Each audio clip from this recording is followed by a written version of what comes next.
Good evening, my fellow Americans. This is a very important episode of the Unnamed Political Podcast. We will be addressing threats at home and abroad.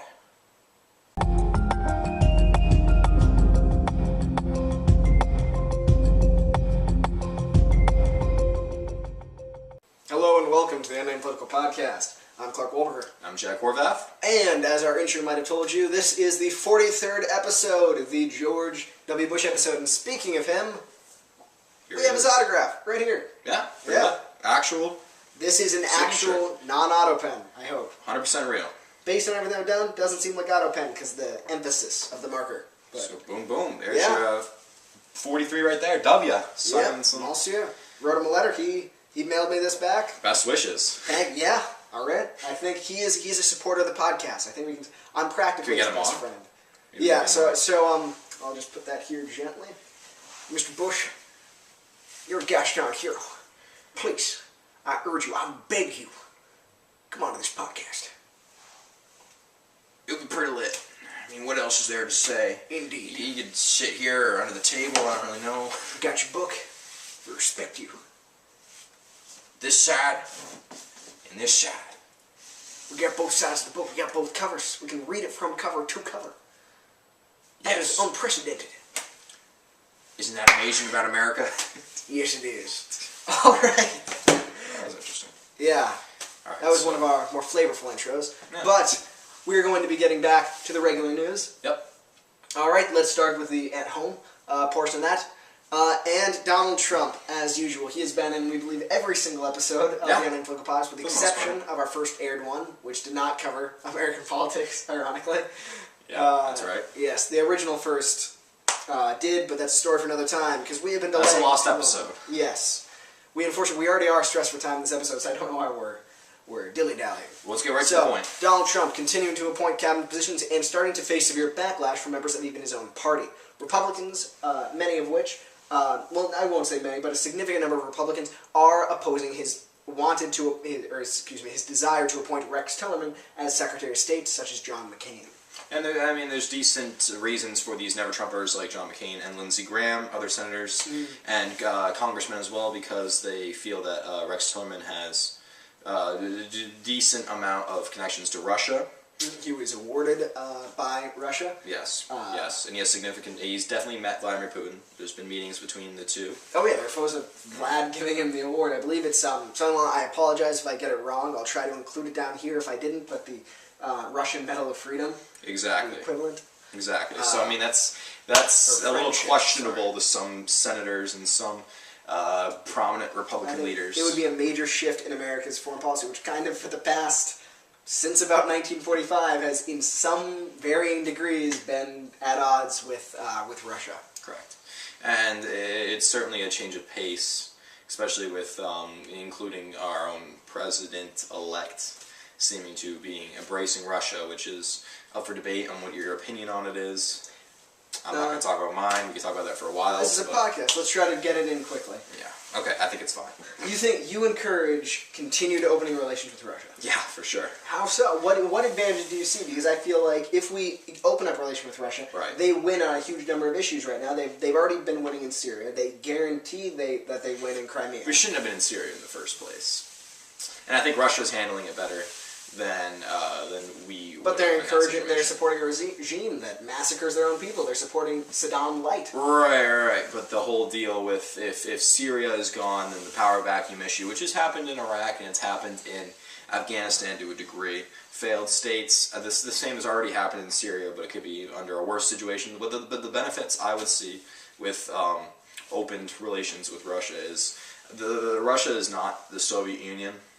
They're not communist. They are. Vladimir Putin is fairly conservative on most issues, except for perhaps economic policy. that's kind of the big issue there. But what I see is that there would be very high economic benefits that could come from it in terms of other forms of trade, because we have put sanctions on them for almost. Well, I think those sanctions. I think Obama's been too weak on Russia. I think slaps on the wrist with those sanctions. They've been complete slaps on the wrist, and I think the fact that then the new president completely takes them off, we're just kind of giving Russia a bit of a free pass. Right. I'm not saying we should antagonize Russia. I don't want World War III to start or anything like that. But I think we should take a... I think there's potential. Someone have a walk softly but carry a big stick. We are going to be nice to Russia, but we need to make our presence known. We need to make America's authority known, and I know that... I think Russia knows that we're better than odds with Russia's better than us. We're better. No, that we're better than Russia. I think Russia knows that. I think they're well aware of that, but I think they've just...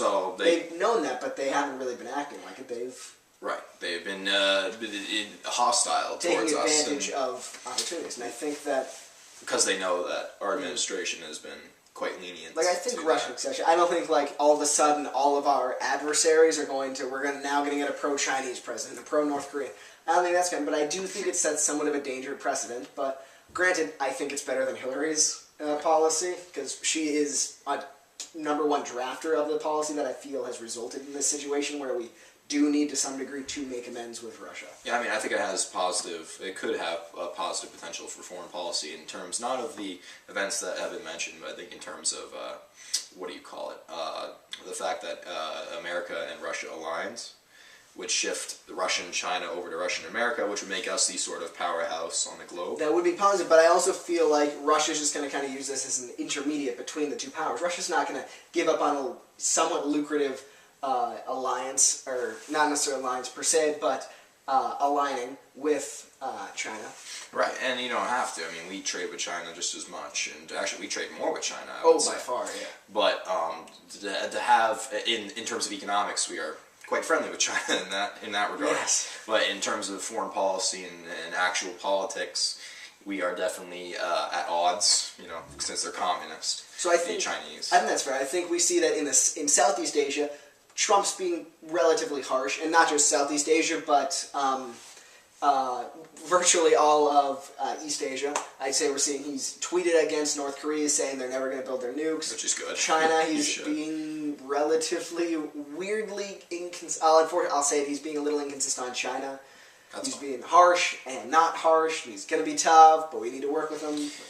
I mean, I think we need to wait for, hopefully, inauguration to see a consistent, here's how we're going to act, because all we really have to go on is that one botched time. I mean, certainly his Twitter is a lot more hardline and direct and more blunt than President Obama's Twitter ever was. Well, yeah, but I mean, also granted, Twitter came into being during President Obama. So. Good point. That's a good point. Yeah. And so I think that, how do you think Twitter is going to be used? Is this going to become a presidential, is this a precedent-setting moment where it's the president's Twitter needs to be used for direct messaging to the American people? Well, I think social media is convenient for that. I mean, a lot of people use social media. A lot of people have transitioned to the internet from TV and, stream Netflix and all that. That's not related, but that's with the whole idea that we use the internet. And social media more than we would watch cable. I think that would reach more Americans. And whether you're not saying the right things... Well, it's not right, because you only have 140 characters? Correct. I unfortunately don't have a Twitter account, but 140 characters to deliver these messages to the American people. I'm not Sweet sure and simple is what the American people like, though, and that's what they'll consume. They're not going to read long Well, it might be what we like, but it's not necessarily... Oh, yeah, of course. That's just pointless. But they would publish those documents in other venues, I would suppose, and Obama has definitely done that. He's very much. And, so I think you do need to kind of... It's a mix of both. You need to find a balance. Mm-hmm. Okay. So I think we're going to continue to see that play out, and it will be interesting to see how social media kind of shifts. I've always wondered, is the White House, Facebook, and Instagram accounts, are those going to be handed over to the Donald, or are Democrats going to keep control of the social media? I think someone said that Trump was going to get the POTUS Twitter handle. Ooh. That's a change of power there. That is more significant than the nuclear codes, in my opinion. Yeah, I still can't get over the fact that, he's president. It's fine. Hey, he's not president yet, because as of filming this, we still have 16 days of the administration of our 44th president. And then we'll get to the 45th episode for the 45th president. How appropriate. How appropriate. It will be something. We should get a guest sometime in the future. I don't know. We should try to get guests as soon as we can. Yeah. We will try to hurry up. And finally, we apologize for this being a short episode, especially with our shenanigans at the beginning. Yeah. But we do have some time constraints. Actually, most of our episodes have been short. But we have been told for over a year to shorten our episodes, so we finally are. Well, that's our New Year's resolution, if you will. Yes. And so we turn to the north. I don't know if the globe's probably out of the frame. It's up here. It is, yeah. We're pointing at Canada. Yep. Actually, I think you can probably only see the very bottom of the globe. But we're turning to Canada, who currently the Conservative Party of that nation is in a bit of a leadership crisis. Correct. So after the 2015 elections and Stephen Harper resigning, although he didn't really have to resign because he still won his seat. Well, yes, but it is... But it's just appropriate. That's how it works. I think if you lead the party to that, it's natural to step down. You gotta move. And there's a new Conservative Party forming in terms of its leadership, and there's quite the leadership race, if you will. And it's quite similar to the American Republican race in some ways. I would say there's a wide array of candidates from multiple different backgrounds. I'd say it's less violent. Also, less violent for sure. Yeah, because there's less spotlight on it. Well, I think there's less people to care about it, so it's not as dramatized, and they are a more moderate party.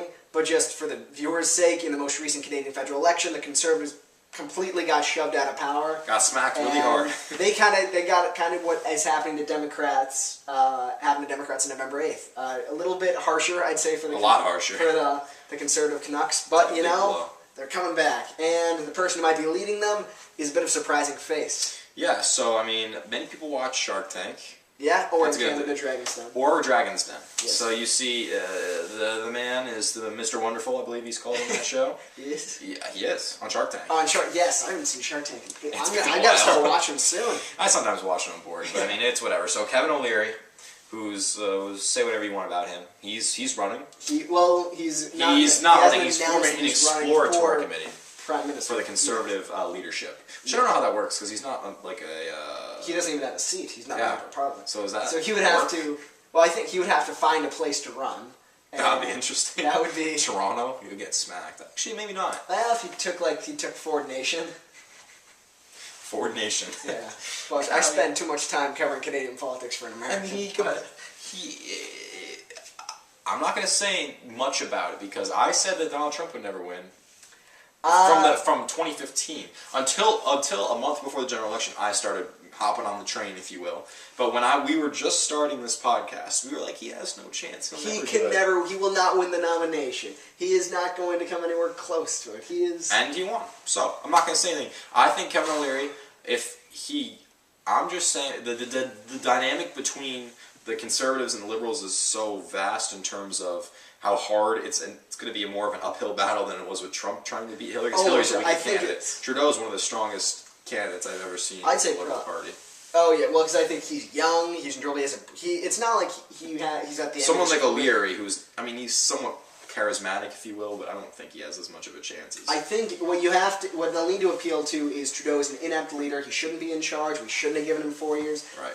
But currently, Trudeau has been really, I'd say, pissing off Conservatives in Canada with a lot of his actions, but I think he pretty much has a golden touch. Liberals will laud whatever he does. Right. And he has pretty wide support in Canada. Well, because I think because the NDP, the Socialist Party in Canada, is willing to take a Liberal leader over 4 more years of Stephen Harper. For sure. So I think it's definitely, but I think it would be interesting if we could get 2 reality TV stars to end up as heads of the 2 most powerful countries on earth. That would be interesting. I mean, I'll say here that I agree with more policy with Kevin O'Leary than I do with Donald Trump, hands down. Kevin O'Leary?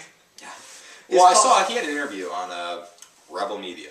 He was on Rebel Media? He was, for about a 20-minute interview at the Conservative Convention. Think Vice, but for all the weird, like really conservative. I identify as a unicorn in London type of weird that Vice does.